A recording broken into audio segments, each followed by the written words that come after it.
دین اگر مگر کی باتوں پہ قائم نہیں ہے. اگر مگر ہی کرنا ہے, یہ ان باتوں کی طرف آ جائیں کہ اگر میں حضرت علی کے دور میں ہوتا تو حضرت علی کا ساتھ دیتا, یہ تمہاری سوچ ہے.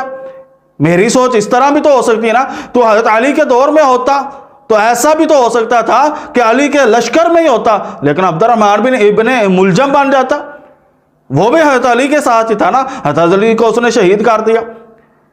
تو یوں بھی سمجھ لیں اگر تو حضرت علی کے دور میں ہوتا تو شمر بن جاتا, وہ بھی حضرت علی کا سالہ تھا.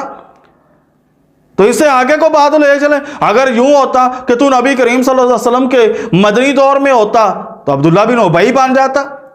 اگر تو مکی دور میں ہوتا نبی کریم صلی اللہ علیہ وسلم کے ساتھ تو ابو جہل بھی بن سکتا تھا. اگر مگر کرنے سے ایک پھر تمہاری سوچ نکلتی ہے, ایک ہمارا نقطہ نظر ہوگا. اس بات کو آگے بھی ہم جا سکتے ہیں.